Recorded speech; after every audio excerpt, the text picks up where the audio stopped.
The Stanley Cup Playoffs don't sleep, and neither do we. What is up, everybody? Welcome to the Hockey News Playoff Frenzy Live, brought to you by Sticks.com. I'm your host, Emma Lingen. I'm joined tonight by Mike Agello and Adam Kurzenblatt. We are brought to you live again by Sticks.com. We're recapping Game 4 of the Western Conference Final between the Dallas Stars and the Edmonton Oilers. Edmonton takes this one with a 4-1 win. They now lead the series 3-1, pushing Dallas to the brink. The Stars got a goal finally from one of their many snake-bitten stars in Jason Robertson, although it was not enough. Ultimately, Edmonton gets a couple empty netters at the end, and that was that. But we are going to get into all of the nitty-gritty details of that. But first, wherever you are watching us tonight, whether it is YouTube, X, Instagram, Facebook, LinkedIn, any of our many hockey news platforms, we encourage you to send us your questions and your comments about the game. We love reading your comments, seeing them. You might get a chance to get featured here. And we love answering your questions and hearing your rants and raves about everything that went on tonight in Edmonton. So before we get into all of that, do want to remind you we are brought to you by Sticks.com. Why break the bank on sticks when you can get pro level composite sticks without the pro price tag at Sticks.com? That's STIX.com. Head there now and gear up. All right. I don't know that I expected that we would be having this conversation. I did not expect Edmonton to be up 3-1 on Dallas. Maybe that's just me, but I'm going to start with you, Mike. Strong start for Dallas tonight. I thought they came out guns blazing. They had Rope Hintz back. They looked strong. They were fast. They were putting a lot of pucks on net. But they still couldn't break through. But even after, that first period, they were down 1-0. And I still kind of felt like they still had a chance in this one. Where do you think, if you had to pick like a breaking point, or where do you think things kind of fell off for Dallas in this one? Well, the overall series breaking point is the fact that I still can't believe this statistic that the ESPN broadcast had. The Dallas Stars have scored 3 even strength goals in 4 games. You can't win a series like that. You're not going to get that many power plays. And if you do, something's wrong. But, they couldn't score 5-on-5. They dominated the first period, but Draisaitl gets that goal. And I didn't think it was a particularly strong one on the part of Ottinger. But he played a pretty good game as opposed to the way he played in Game 3. But the breaking point, as you asked, Emma, was the Corey Perry goal. It was a dumb penalty. I think it was Jamie Benn that took it. And, Perry was right in great position to deflect the puck past Ottinger. And, they weren't out of it, but they just can't score at even strength. And when you can't score at even strength, you're toast. Well, on that note, the first 3 goals of this game by both teams were all on the power play. And I don't know about you, Adam, but I'm watching Edmonton's power play, and how do you stop it when you've got Draisaitl and McDavid commanding so much attention? I just don't know how you stop that power play defensively if you're Dallas. But at the same time, obviously, you need to be able to score at 5-on-5. But how important do you think Edmonton's power play has been in this? Well, you can't deny that shutting down McDavid and Draisaitl is very difficult, especially on the power play when they have all of that extra room. You look at a guy like Evan Bouchard, he's been very good on the power play, and that's where he gets the majority of his points.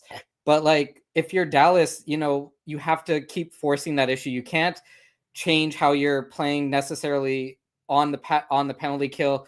You need to force the issue. You need to go up and you need to press these players. And you know what? Sometimes that leaves open, but you'd rather take your chance at, a guy like Corey Perry potentially knocking a puck in than giving McDavid or Draisaitl a free shot. Like, you kind of have to pick your poison. And if you can have 4 players covered completely and smothered, and you can leave a shooter to Ottinger, that is kind of ideally how you want to do it. But then again, like, the puck moves so quickly that it's hard to kind of track. And yeah, when you have Draisaitl scoring from, below the goal line, essentially, like, he's the only player in the NHL who can do that. That kind of is very difficult. But it's going to be frustrating trying to shut them down.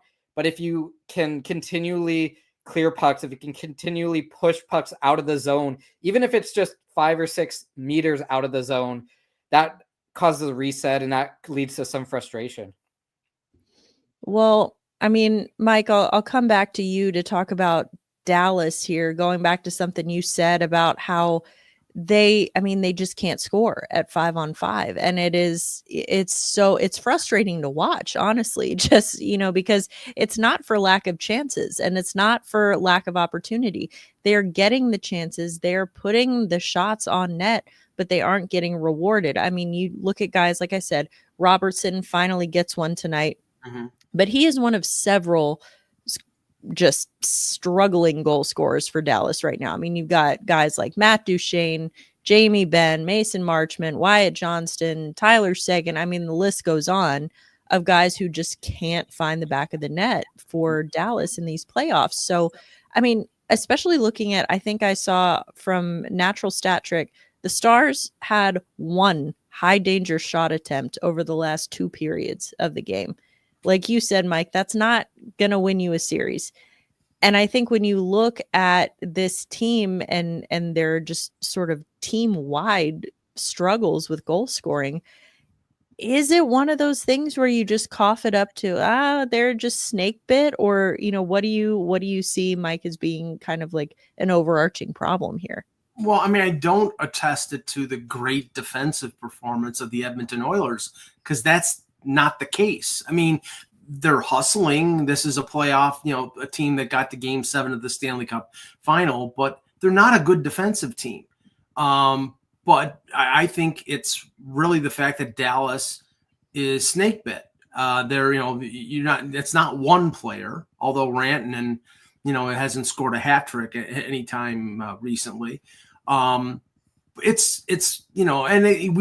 seen it collectively where teams just press, and then everybody is, got sawdust in their hands from pressing so much, and they just can't score. And I mean, Stuart Skinner has made some good saves, but he hasn't stood on his head. So I have to put more in the column of Dallas is pressing, and Dallas is, for lack of a better term, choking right now, because going into this series, I thought they were the favorite. I thought they had the advantage in goal. I thought they had the advantage on the blue line without Ekholm there. I thought they were deeper, although, a team with McDavid and Draisaitl, they have the, that's like having pocket aces in Texas Hold'em.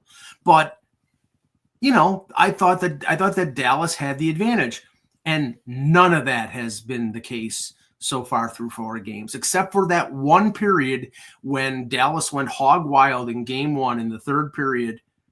They have been the worst of the 2 teams.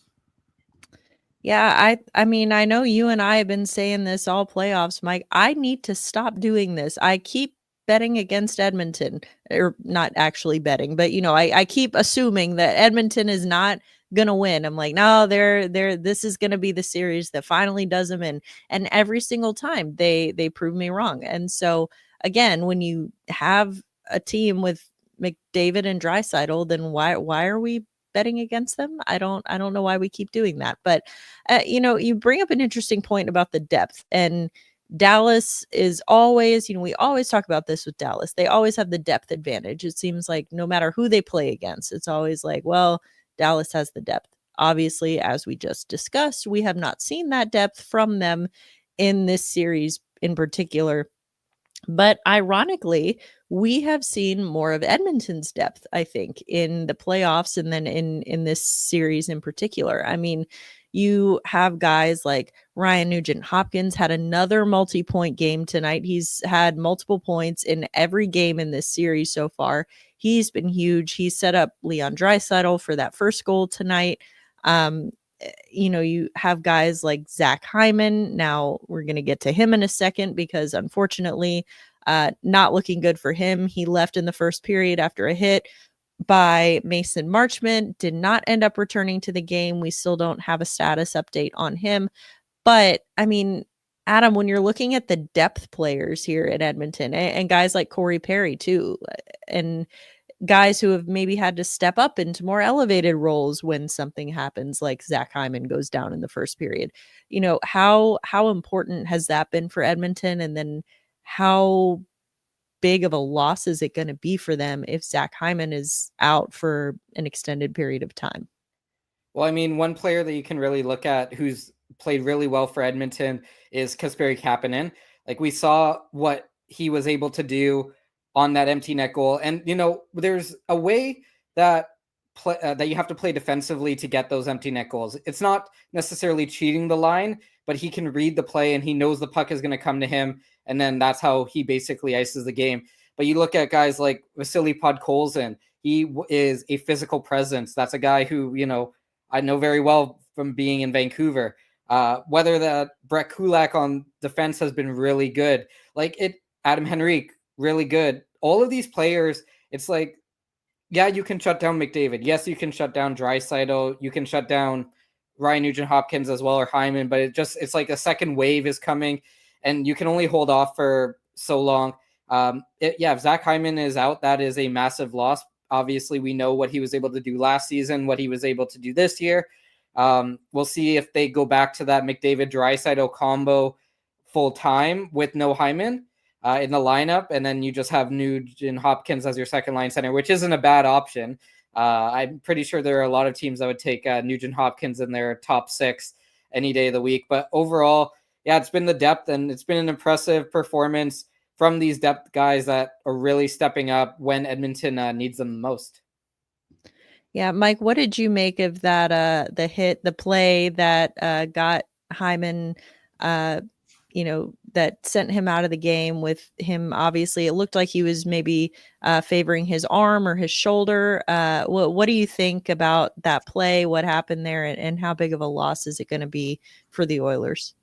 Well, Marchment was lining him up, and I think he saw it at the last second and avoided the main collision. But as he went to the locker room, he was drooping his right arm and his right shoulder. I mean, I'm not a doctor, but I'll play one on the podcast. I would think it's either a separated or a dislocated shoulder. Probably separated. If it's separated, then he could be out the remainder of the playoffs. If it's dislocated, they could pop it back in. But he's not going to have full range of motion. He could be back the next game. I mean, we don't know for sure, but if you pile that on top of the Connor Brown loss, he didn't play in Game 4, and he had scored, I think, 5 goals in the playoffs and had played really well.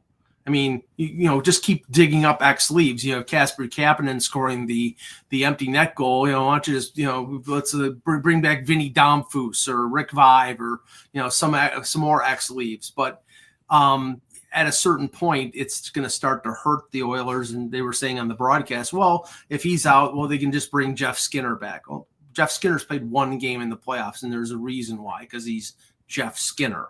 But we'll see.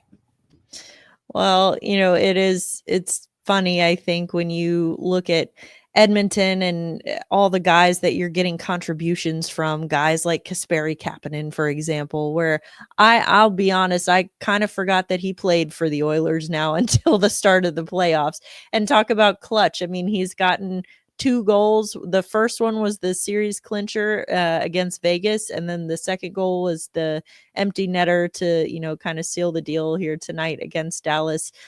So just unlikely heroes. 'Tis the season for all of that during the playoffs.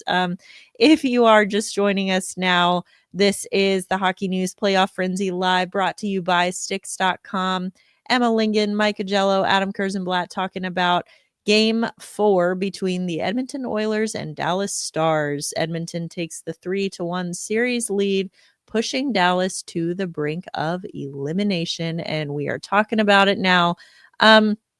Speaking of players, injuries, and things of that nature, Dallas did get Rope Hintz back tonight. That was a big development for them.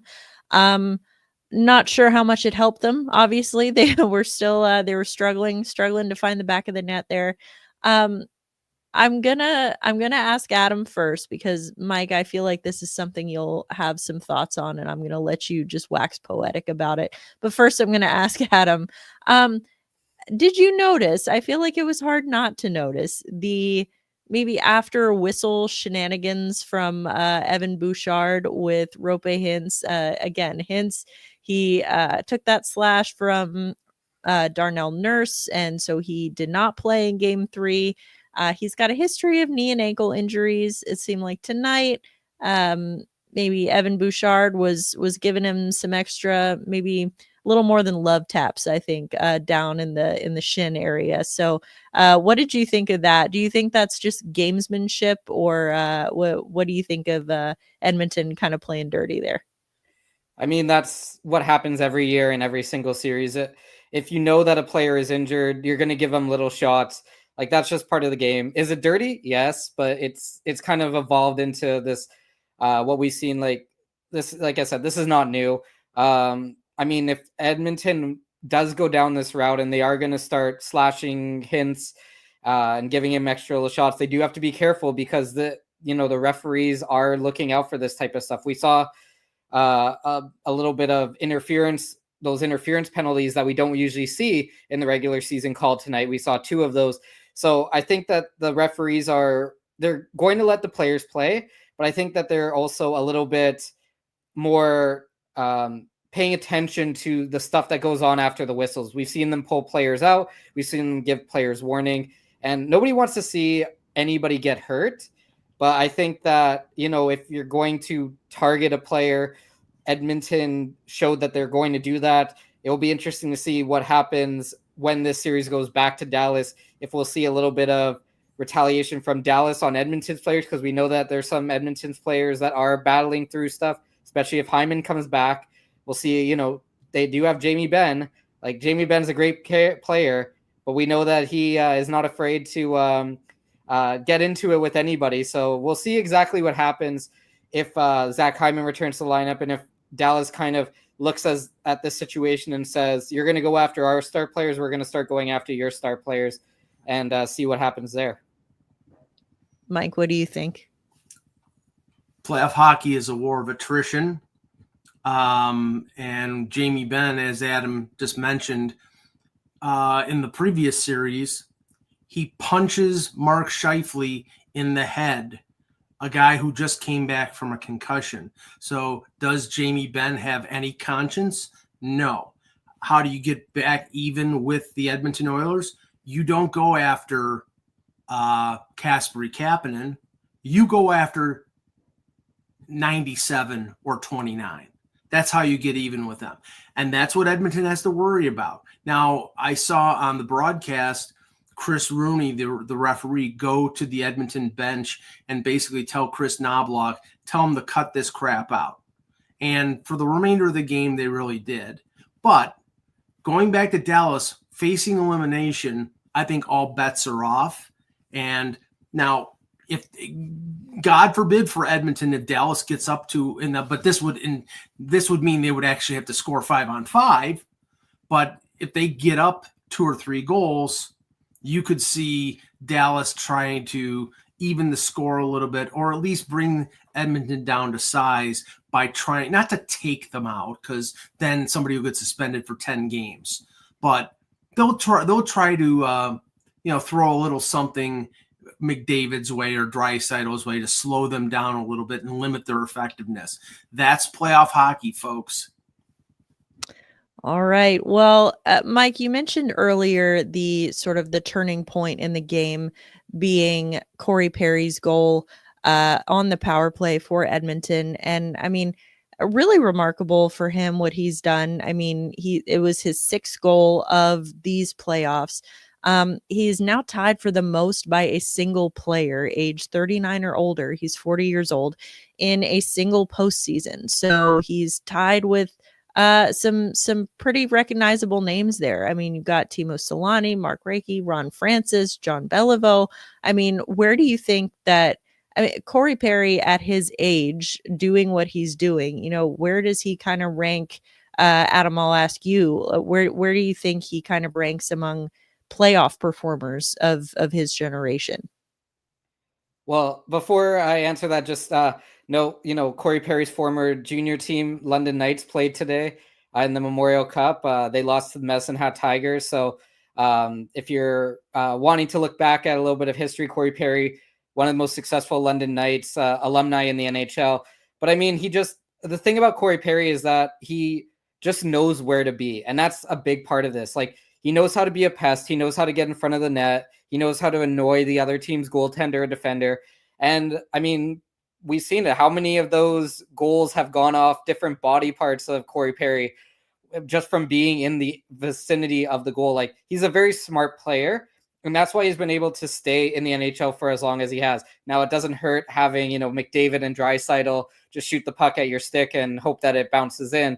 But like, you have to be in those positions and you have to win your battles in order to have those pucks bounce in off of your stick or arm or leg or whatever. So Corey Perry knows what to do. He's been doing this a very long time. And it's not a surprise that he's having this level of success, especially when you're playing with McDavid and Draisaitl. So overall, it's been interesting to watch Corey Perry kind of develop over close to 20 years in the NHL. But yeah, he's definitely a special player, and there's not many players like him left in the NHL. Mike, any thoughts as far as Perry's future in the NHL? Obviously, his age, he's getting up there, but he's not necessarily playing like it. I mean, is he a guy that you think Edmonton could be looking to bring back maybe on a short-term deal after this year, depending on what happens? I think they'll keep signing him until he's ready for embalming fluid. I mean, he just doesn't want to retire, and the way he plays when it counts, why should he? I mean, this is a guy who's made the Stanley Cup final for the last 5 years with 4 different teams. So now he hasn't won any of them, but he won a Stanley Cup back in 2007 with the Ducks. But, if a team wants to make the Stanley Cup final, Toronto, then maybe they should sign that guy. But he had 19 goals during the regular season. He's a pest. He's a super pest. But in the playoffs, he just turns it up to that sort of Hart Trophy level that he has been in the past. And, they put him on the 4th line. And then when they need to move him up to the top line, when they need that spark, they put him with McDavid and Draisaitl. And it's like having 3 MVPs on one line. It's almost unstoppable. So yeah, he's going to keep going until somebody stops him. Well, looking at this series kind of as we wrap up the conversation, before we preview a little bit of the Eastern Conference final that's coming up tomorrow, I'm curious, Adam, we've seen Dallas make some pretty serious comebacks in these playoffs already. As Mike mentioned, sometimes you're just a Mikko Rantanen hat trick away or a Mikael Granlund hat trick away from certain victory if you're the Dallas Stars. We've seen them make some pretty big comebacks. Looking at where they're at now, looking at how this series has played out against Edmonton, realistically, I know anything's possible, but realistically, do you think Dallas has another comeback in them? Well, the Stars are just too talented to completely write them off. Like, Edmonton is, we've talked so much about Edmonton, what they have, but I mean, just look at Dallas's lineup. Like, eventually you would think that something is going to click. Now, one big thing that I've noticed from this game that they need to improve is that, it's one thing to have your shot blocked. It's another thing to completely miss the net. And that's something that Dallas really has to work on. This game, 29 shots hits the net, 16 blocked, and 26 missed completely. Like, you can't have 26 missed shots. In comparison, Edmonton had 14 missed shots and 34 hits the net. Like, we've seen this all over the league, and you have to make the most of your chances. You have to make the most of your shot opportunities. So whether it's shooting over the net or shooting beside, missing side, like, you have to hit the goaltender in order to really create chances. And that also comes with a lot of how Edmonton's playing defensively. There's a lot of pressure. They're not letting Dallas get into positions.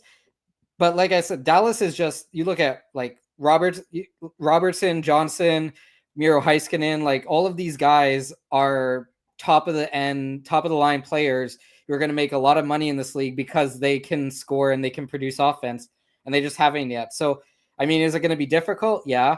Like, Edmonton has all the momentum now. And I know that there's a conversation of, does momentum carry game to game in the playoffs? There is a little bit, but I mean, unless Dallas is going to just blow the doors off in the first period of next game, like, it's going to be really challenging for them. And yeah, they have to beat Stuart Skinner, who, you know, looks like the best goaltender in the world at the moment. As much as that's painful to say from somebody living in Vancouver, like, Edmonton has the best goaltender in the NHL of the last 4 teams playing right now. So we'll see exactly what happens, but I wouldn't rule out Dallas, but I'd say that if you're giving them like a percentage, it's probably closer to 10% of a chance of coming back. I would say maybe Freddie Anderson or Sergei Bobrovsky could probably give Skinner a run for his money. Even Ottinger tonight. I mean, he wasn't amazing, but I think he made some really big saves for Dallas. He was not quite the liability that he was maybe in the first couple games. Mike, what do you think of Dallas's chances of staging a comeback in this series? Well, I mean, disagreeing slightly with Adam here, Stuart Skinner may be the best goalie in the playoffs, and he also may be the worst goalie in the playoffs. It depends on what game. Now, he's been good the last few games, but he was pretty bad in game 1. So that Stuart Skinner could still pop up, and Dallas is depending on that. I also think that Dallas, I mean, if they don't score 5-on-5, this series is over with. So they're going to have to break out of that schneid clearly and, you know, get the puck on the net. How do you beat Stuart Skinner? You get the puck on him. And they haven't been doing an effective job on that score. I do think one thing, you know, there was talk about Matthias Ekholm coming back, and he didn't come back tonight. They will not bring him back in game 5. They may not even bring him back in game 6. They're in the lead in the series, and why would you risk him re-injuring himself or coming back too soon? I think this buys the Oilers time when it comes to Ekholm. But the one consideration here is, and we won't know this until before game 5, is Connor Brown's out. Now maybe Zach Hyman's out. The injuries keep piling up. That means more and more weight and more responsibility on a Corey Perry to maybe fill in at the top of the lineup, or Nugent Hopkins to play center on the second line, or Jeff Skinner to step into the playoffs for the, you know, he's played 1 game in his entire career. All these things, you know, all these dominoes can fall into place, and Edmonton wins the series, but they could also start to fall into place for Dallas and start back on the road of a comeback. So we'll see. Yeah, I started wondering about what they might do with Ekholm, thinking maybe when they do bring him back, maybe go 11-7 just to kind of ease him back in. And that might actually be the case if they're going to be without Zach Hyman and Connor Brown or Connor Brown. So we'll see what happens there. Again, they are now headed to game 5, make or break for Dallas here. They can go home with a loss, and Edmonton can advance with a win to the Stanley Cup final once again. Over in the East, before we wrap up here tonight, I just want to check in on Carolina and Florida. Look at Carolina showing a little sign of life in game 4 and actually getting a win, and not just a win. You know, I think it was a pretty convincing one. So I think we had all maybe kind of written off this series as, you know, Florida's taken this one pretty easily, and they still might. But Adam, do you think that, you know, Carolina do you think that what we saw from Carolina in game 4 is real? Do you think they might make this a series, or was that just kind of a fluke? Well, you have to give a lot of credit to Carolina because they obviously found something that worked in that game. It was close, but they finally beat Bobrovsky with, that Logan Stankoven shot, former WHLer. Like, that was a great shot.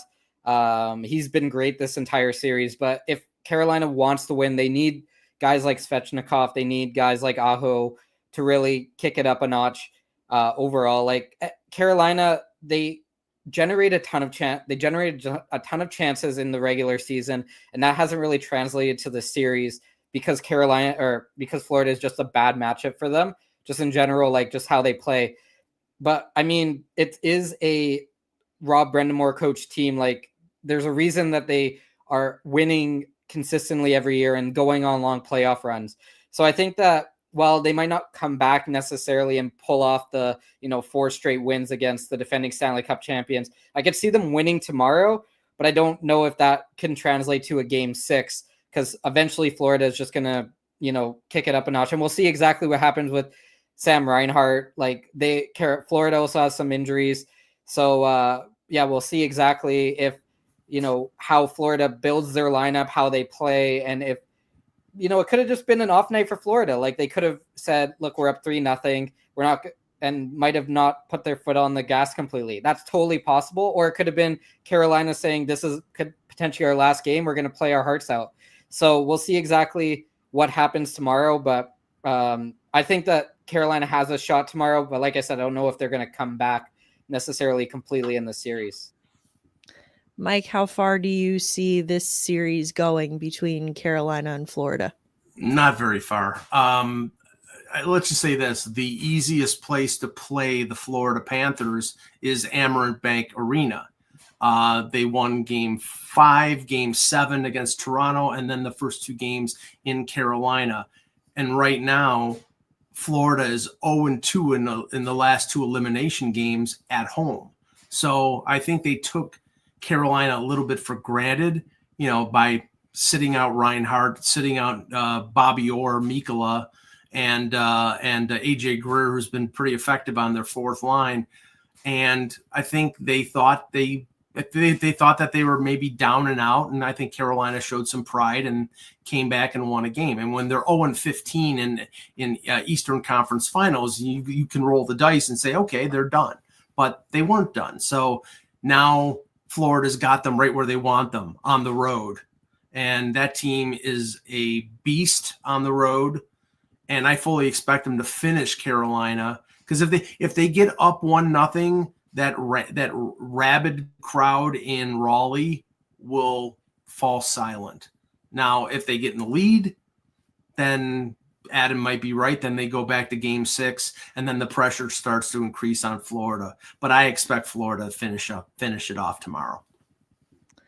All right. Well, we got both series, East and West, both in the same spot. We've got Edmonton with a 3-1 series lead over Dallas, and now Florida with a 3-1 series lead over Carolina. So elimination games potentially coming up here for both. Of course, we've got Florida, Carolina, game 5 in Raleigh tomorrow night. This is a reminder that we are here every night during the playoffs here at the Hockey News Playoff Frenzy Live. So make sure you tune back in tomorrow night to catch up on all the latest news from around the league, talk about the game of the night. We will be here. We would love to hear from you.